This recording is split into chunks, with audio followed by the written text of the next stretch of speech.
Barriga Verde. A fines del siglo pasado vagaba por las calles de esa histórica y muy noble ciudad de Santo Domingo un pobre muchacho que parecía ser peninsular, sin paradero fijo y sin alma cristiana que por él fuese. No se sabe cuándo, ni cómo, ni dónde había arribado a estas hospitalarias playas. Solamente se aseguraba que había sido robado en España y traído aquí, no se sabe por qué motivos, en algún buque de lo que por rareza se aparecían por estos puertos. Su edad dice que no pasaría de 5 o 6 años, aunque acaso llegaría a 10. El inclemente clima de la isla había hecho fácil presa en el abandonado niño, y las fuertes calenturas que le consumían, relajando su organismo, le habían proporcionado protuberante vientre y mortal color a su fisionomía. Yo, porque estaba cubierto con camisa hecha jirones que dejaban ver sus venas azuladas brillando sobre el blanquísimo cutis de su vientre, según opiniones o lo que es más corriente, porque vestía un viejo y raído chaleco de paño verde. El caso es que los ociosos muchachos de la época, con su habitual malignidad de gamings, bautizaron a su indigno colega con el ridículo y expresivo mote de Barriga Verde, y con el calificativo de Barriga de Tamborí, nombre por los cuales era generalmente conocido. Un día, un pacífico habitante de la ciudad antigua, hombre de color y de los que para entonces llevaban horcada vida aún estando en concepto de pobre, pero los sanos y piadosos ejemplos de hombría y bien tradicional que en esos tiempos no escaseaban, trabajaba activamente en su taller de zapatería en que se hacían aquellas chanclas de cordobán que usaban ricos y pobres como el mejor calzado, los últimos singularmente. Otros decían que era sastre. Junto al taller tenía un tenducho o pulpería, y hay quien diga que era hombre acomodado. Moraba por el hoy llamado Callejón de la Esperanza, en una de esas casitas terreras petutas que aún forman la mayor parte del caserío de la capital, y que se ve todavía pasadas 2 casas de una esquina, en la calle del Comercio, a la entrada de dicho callejón y a mano izquierda. Un día, decimos, en que estaba entregado a sus ordinarios quehaceres el artesano, su mujer, que había salido por casualidad a la puerta de la calle, entró muy compungida y llena de caritativa conmiseración que inspiraba al prójimo en tiempos en que el prójimo era aún persona humana.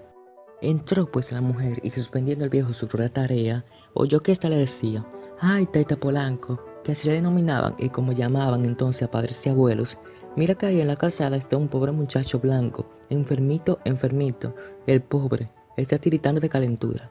Era el dicho habitante del temperamento que aquí somos todos, es decir, generoso y hospitalario a carta acabar.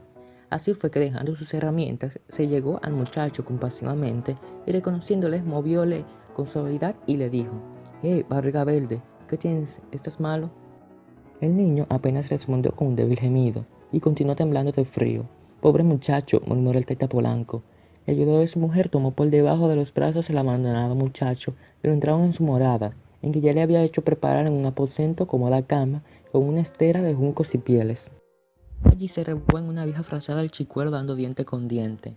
«A pobre muchacho», repetía el honrado Taita Polanco, a quien hacía coro en su compasiva exclamación toda su digna familia, mientras mandaba disponer ciertas pócimas caseras con que se proponía medicinar a su protegido.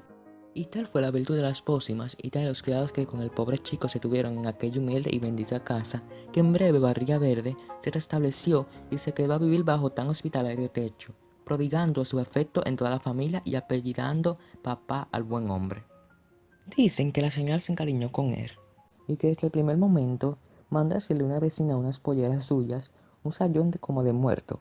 Cuenta uno de los que refieren esta verídica historia, a fin de trocarle por el pronto al chico sus harapos y callejeros trajes por algo más decente. Laváronle y peináronle esmeradamente, y como que tenía perdida la cabeza de piojos, y en vano habían probado meterle el peine en lo que fueron querejas de rubio cabello. Optó el honrado Taita Polanco por llevarle a la barbería de enfrente, en la cual le rasuraron. Luego satisfacieron su hambre con buenas comidas de aquellas sabrosas de la época, remojadas con suculento chocolate y jengibre de la tierra. Era el niño, al decir de unos deudos sobrevivientes del honrado menestral, lo que se llama un botón de rosa, muy blanco, sonrosado de ojos azules, pelo rubio, nariz perfilada, cara redonda y llenos de carnes, parecía inteligente. Razón de más eran tales prendas para acrecentar el efecto de la familia, y singularmente el digno viejo hacia la abandonada criatura. ¿Quién era esta? Ni él contó nada de su vida, porque ni siquiera sabía cómo lo habían traído de España, ni qué tierra era esta, y menos personas alguna podía dar informes de él. La familia le rodeaba de atenciones y cuidados, tratándole como un príncipe. El viejo Taita Polanco se hacía acompañar de su niño para ir al mercado, le puse a la escuela y mañana y tarde le llevaba y le traía, como temeroso de que le arrebatasen su prenda, educándole él por su parte en los rígidos principios de buena moral conforme a las costumbres de aquellos venturosos tiempos. No se apartaba un instante de su protegido, pero ni su protegido de su bienhechor, siendo el uno a la sombra del otro. Y así se la veía y la misa, asistir a las fiestas religiosas de barrio y en todas partes. No hay que decir que la anciana señora estaba clueca y que en las veladas se ponía así, mientras allí la voz repasaba el rosario enseñándole a mascullar larguísimos rezos. La gente se había acostumbrado a ver el honrado menestral Teta Polanco y su postizo hijo, y admiraba también el aspecto distinguido del último y su preciosa carita. Falta hacer notar que tiempo después de estar aquel desamparado niño, llegaron unos papeles, como dicen los antiguos, que sin duda eran reales provisiones o requisitorias para que lo buscase a un niño muy principal que había desaparecido de la corte de España. Requisitorias que dicen se dirigieron a todos los dominios españoles, perdida ya parece la esperanza de encontrársele en la península. Pero se fijarían los sencillos habitantes en Santo Domingo, y muy singularmente los postizos padres del niño, en tal coincidencia. No es probable, y aquí entra nuevamente el misterio. Llegado era el momento de la cruel separación en que debía restituirse al niño a su hogar y a su patria. El cómo sucedió nadie lo sabe. Quien conjetura que naturalmente las autoridades reclamarían al chico, y es lo más seguro o clandestinamente lo arrebatarían al calor del pobre techo que le daba abrigo, cual dice que desapareció tan misteriosamente como había aparecido. El caso es que, cuando ya estaba hecho un mocito y cuando más encariñados vivían uno con otro, él y su generoso protector, el mejor día que el hogar feliz todo fue confusión y llanto. Como quiera que sea, el pájaro había volado tal vez para siempre, y así hemos de hallar al buen manestral y a su digna compañera, olvidados del vivir tirados sobre sus butacas de cuero, llorando a lágrima viva y con unos gemidos capaces de partir los callaos como si se les acabase de morir un hijo único. Así las cosas, ocurrió un incidente que vino a ligarse por extraño modo a este que parece cuento de las 1001 noches, y no es sino historia pura. Habían pasado ya muchos años. Vivía en la ciudad antigua un señor respetable que era escribano, y de cuyo nombre nadie se acuerda, aunque mientan el noble apellido Caro al hablarse de él. Tenía entre manos un asunto que había de resolverse en la metrópoli, y parece que no era muy bueno, o en él estaba harto comprometido el escribano. El hecho es que el tal escribano debía pasar a España forzosamente debido a esta circunstancia, y meditando en ello sintió la necesidad que tenía de una persona de su confianza que le acompañase en tal largo viaje. Fijóse naturalmente en el hombre más honrado de la ciudad, en el viejo menester Taita Polanco. Meduróle bastante porque era difícil que un hombre como aquel se revolviese a dejar su país, arriesgándose a las molestias de semejante viaje, y al fin se decidió a hablarle del asunto. Estimaba mucho al buen viejo y era de él respetado y querido. Señor Polanco era muy apreciado, y los más encopetrados señores se complacían en visitar su casa. Dicen que obispos y gobernadores, entre ellos, tenían placer en formar sus tertulias en la puerta de la modesta casa todas las tardes. Entonces se dieran las costumbres entonces. Naturalmente el escribano no podía faltar. Una tarde dijo al digno artesano, tomándole aparte: «Tengo un grandísimo empeño contigo, mi querido Taita Polanco, pero no me has de decir que no. Mande su merced, señor escribano, lo que guste, que en todo lo que pueda ser servido, y en no siendo con dinero, porque no lo tengo, le serviré de buena gana. Has de saber que no tengo persona de más confianza que tú». Y el digno menestral hizo una mueca expresiva como hombre que está confuso e impaciente. «Gracias sean dadas a su merced que tanta honra a este negro», dijo con humildad, conforme al buen natural de aquella gente y al fraseo que gastaba. «Sabrás, pues, que debo irme a España a asuntos urgentes y necesito una persona de confianza y de bien que haga conmigo el viaje. He pensado en ti porque creo que eres el hombre más honrado que tiene Santo Domingo». Taita Polanco dio un brinco de puro asombro. «Señor, este pobre negro, ¿y la España? Ahora su señoría de veras. ¿Cómo lo oyes?» «Me confunde su señoría», balbuceó el digno anciano haciendo una humilde reverencia. «Yo ir a España, señor. Piense su merced que eso es imposible», añadió confundiendo y menudeando tratamientos. «¿De qué te asombras, pues, Taita Polanco? Vamos, te decides o no, que al ver lo que me harías un gran servicio». Maese Polanco se rascó la cabeza y quedó pensativo. Después de todo, estaba satisfecho de que un principal caballero como aquel hubiese puesto su atención en su humilde persona, y le retozaba allá en lo más recóndito el deseo de ver a aquella madre España que tan mal nos gobernaba, pero que era tan felices tiempos sobre el corazón los indomables hijos de esta heroica tierra. «Mire, su señoría», dijo al cabo de un rato de reflexión, «este viaje es asunto muy grave, y con perdón de su señoría, a mi edad no deja de ser una locura. No debiera su merced contar con este viejo para cosas así». Piénsalo bien, mi querido Taita Polanco, replicó bondadosamente el escribano, poniendo una mano sobre el fornido hombro del menestral. Sentiría que no me pudieras acompañar por quien soy. Pues bien, si su señoría se empeña, dijo aquel con visible turbación, encogiéndose de hombros como resignado y temiendo, si insistía en sus vacilaciones, dar que sentir a su amigo, yo lo consultaré con mi mujer si le parece a su señoría. Hay que entender que el honrado viejo era un hombre que debía consultarlo todo con su cara a mitad, y sabido es que antaño las mujeres tenían, de verdad, el gobierno de su casa y cualquier marido no hacía lo que le daba la gana. Perfectamente, contestó el señor escribano. Con que queda con Dios, añadió tomando su sombrero y su bastón, estrechando la mano al buen viejo. Él sea con su merced, caballero, dijo maese Polanco, acompañándole hasta la calle. Y traspuesto que hubo al escribano el umbral, el muchacho Polanco se persiguió como 100 veces en el colmo del asombro, con no poca satisfacción sin embargo. La excelente señora era discreta, y en honor de la verdad no le pareció nada buena la ocurrencia de su señoría el escribano, aunque para ella era tan principal caballero y consecuente amigo y de todo. Así fue que dijo a su marido con mucha calma: bueno, está que honra el caballero N, a su merced tomándole por hombre de toda su confianza. Pero su merced debe de entender que su merced no está para viajes ni nada de eso. Jesús Ave María Purísima, añadió persignándose, un viaje a la corte, y luego dejarme solita. Va, replica Taita Polanco, a quien no faltaba buenas ganas de ver eso, con que ni siquiera se había permitido soñar por más de un motivo.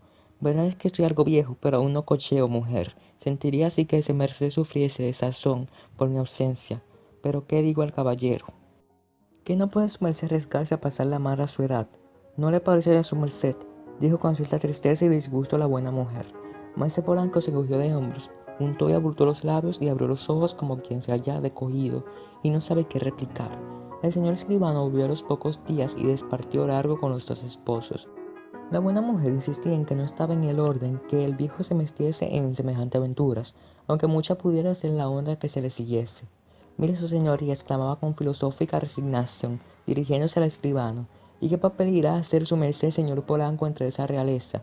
Sería mejor que se quedara en su casa quietecito, ¿no?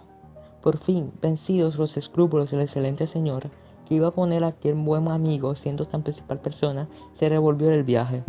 Señor caballero de mi alma, dijo suspirando aquella, que vaya enhorabuena con su señoría mi marido, pero le ruego que me lo deje volver pronto.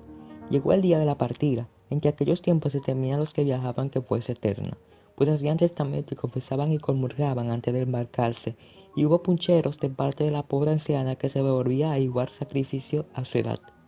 El escribano y Taita Polanco salieron de aquella casa para irse a embarcarse con las lágrimas en los ojos y doblaron las esquinas de la calleja, no sin que el último se volviese a mirar con tristeza el hogar que dejaba. Tras de muchos meses de navegación, tocó al fin el buque en la clásica tierra de Sejunto y Numancia, caeciéndose esto acaso a principios del presente siglo. En aquel bullicio, Madrid, en medio del que no se reconocería sin duda el pacífico ciudadano de la muy noble ciudad primada de las Indias, vivíase tranquilamente en la misma casa en que se hospedaba el señor escribano. Cuando éste, aquí, en el día menos pensado, yendo distraídamente por una calle adelante, me rebujado en una vieja capa verde con la cual había tenido la atención de obsequiarle ayer, encontróse de manos a boca con un coche ricamente ataviado y con las armas de una gran casa. Tal vez el cochero iría a atropellar brutalmente a aquel americano que juzgaría a algún esclavo manumitido o escapado cuando del coche se arroja un personaje, joven de distinción y vestido con suma elegancia, quien al verle y sin poderse contener lanzó exclamación: «¡Papá! ¡Papá!», tornó a exclamar el desconocido, bajando del carruaje y precipitándose en sus brazos. «Mi querido papá, que ya no me conoce su merced, yo soy Barriga Verde». El pobre Taita Polanco creía que soñaba y no podía darse cuenta de lo que estaba viendo y oyendo. Separó un poco a su extraño hijo, que le caía como del cielo, y con profunda emoción reconoció a su protegido, el muchacho abandonado y enfermo de las calles de Santo Domingo, a aquel Barriga Verde, mentado a quien una casualidad afortunada había puesto en su camino, llevándole a él como de la mano a la misma corte. Correspondió pues a los abrazos y caricias que éste le prodigaba, pero un absorto y confuso, cuán humilde y respetuosamente podía, hasta que el reconocido personaje le conduce a su coche, esforzándose en vano para que se decida el digno menester a acompañarle. Crece el viejo Polanco bajo el influjo de una pesadilla y no se atreve a aceptar semejante honra, al comprender por las armas del carruaje, la librea del lacayo que iba a la trasera y el aspecto distinguido del joven que ese debía ser un gran personaje. Por fin, entre este y el lacayo le persuaden, le empujan y van con él sobre los cojines del lujoso carruaje. El coche arrancó y Taita Polanco se quedó lelo. Aquel pobre muchacho de Marras amenazaba, por lo visto, con resultar ser cuando menos un grande de España. Abrumaba al buen viejo a preguntas acerca de Mafulana, la mujer de este, y los demás miembros de la familia, así como de Santo Domingo, y de cuánto constituían los recuerdos dichosos de su infancia. Con las manos de Taita Polanco gruesas y callosas entre las suyas finas y aristocráticas, le decía: «Qué inesperado suceso, ¿verdad, papá? ¿Cuándo iba ni yo a nadie a figurarse que debía tener hoy tan feliz encuentro? ¿Y cómo ha venido su merced a la corte? Vaya, cuéntemelo». «Sabrá vuestra excelencia que eso ha sido obra de la casualidad y de la pura casualidad. Yo me estaba muy tranquilo en mi rancho y ese señoría, el escribano D.N., se empeñó tanto con mi mujer y conmigo, que aquí, con el favor de Dios y la Virgen, tiene a vuestra excelencia a este negro a los pies de vuestra excelencia como su más humilde esclavo». El generoso joven abrazó nuevamente a su bienhechor. «No, mi querido papá, entienda que su merced, que para su merced no soy ninguna excelencia, ni nada, sino el mismo Barriga Verde de otro tiempo, el niño abandonado y recogido por su merced. Ni su merced es para mí más que un padre, un verdadero padre. No vuelva su merced a hablarme en esos términos si no quiere que me enoje». El viejo se enjugó un lagrimón con la punta de su capa, de lo conmovido que lo tenía tal sorpresa. «Ea, pues que así lo quieres», dijo: «de allí a un rato aquí me tienes sano y salvo, mi querido hijo, alegrándome el corazón con tu presencia y llenándome los ojos con tanta cosa nunca vista como hay en la realeza». «Bien, así me gusta, papá. Que sea su merced conmigo francote, y quiero que en adelante se haya su merced más satisfecho de haber venido a la corte, y así pueda yo pagarle lo mucho que le debo». «A mi hijo, a mí no me debes nada», replicó el viejo con sencillez. «Cumplí con los mandamientos y se acabó». Y para mejor ocultar su emoción, echó un rapé enorme. «No diga a su merced eso, pues que la vida le debo y va a su merced a ver cómo sabrá agradecérselo mi familia y la nobleza de España». «Jesús, muchacho», exclamó espantado el viejo, llevándose las manos a la cabeza envuelta en un anchuroso pañuelo de madras. Y después, como avergonzado de haber llegado a tal extremo de familiaridad, aunque un arrebato, corrigió: «Perdone, vuestra excelencia, caballero. Vuelta a los títulos». Se me olvidaba», replicó turbado el pobre viejo Polanco. «Pero, sin que eso sea contrariarte, mi querido hijo, yo creo que no es bueno mezclar a la augusta persona del rey vuestro señor».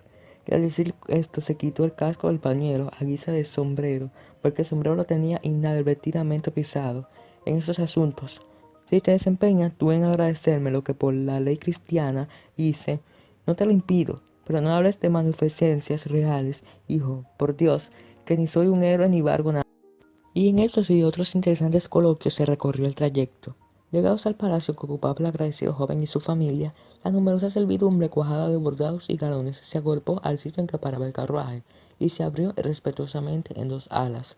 Por el tratamiento que dieron al amo al excelentísimo señor, el honrado Taita Polanco vino en cuenta de que no se había equivocado, que se trataba de grandezas tamañas, y quiso caerse del carruaje abajo, sofocado por tantas emociones. El joven noble dio el brazo cariñosamente a su bienhechor, y entraron así en el palacio y con estupefacción de cuanto presenciaba tan singular escena. En efecto, el pobre muchacho abandonado de las calles de Santo Domingo, el recogido por caridad, era nada menos que el heredero de una de las casas más escopetadas y grandes de España, de primera clase y tal vez muy allegada a la real familia.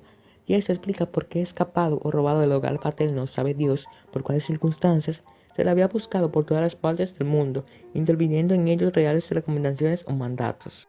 El joven era, como se ha dicho, grande de España de primera clase, caballero cubierto y del toisón de oro añaden. Era además, según dicen, casado y jefe de una familia encubradísima.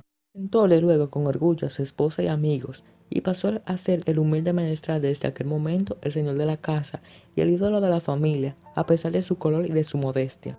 Al ruido de semejante acontecimiento, que se dilató por toda la corte, despertando el interés y la admiración, sacudió su señoría el escribano al palacio del joven noble, lleno ya de curiosos, dándole el parabién a su buen amigo Taita Polanco, y se unió al regocijo de aquel. A su vez, informado el joven del objetivo del viaje del escribano por el mismo y de que era grave y que difícilmente se podría arreglar satisfactoriamente sin algún valimiento, dijo a su bienhechor: «Papá, porque no quería ni podía llamarle de otra manera, He aquí que su merced vino a España bajo el patrocinio de ese señor escribano, y ahora va a tener que agradecerle a su merced lo que desea obtener, y que solo que su merced influya podrá lograrlo, porque es negocio difícil de arreglar. El buen viejo sonrió afablemente. Lo que es así, vuesa excelencia, dijo. Papá, repuso mal enojado el caballero, ya he dicho a su merced que aquel no hay señor ni excelentísimo. Su merced es mi padre y debe tratarme como tal. Le prohíbo toda ceremonia, añadió dándole palmaditas en el hombro. Bueno, hijo, si te parece, ¿pero qué? Que yo debo guardar la distancia y que dirán esos señores si me oyen tutear a vuese. Tutearle, hijo, tutearte. Pero es que ya su merced no me quiere. ¿Cómo me dices eso, mi querido hijo? Replicaba Taita Polanco, enternecido del mismo modo que allá lo mismo.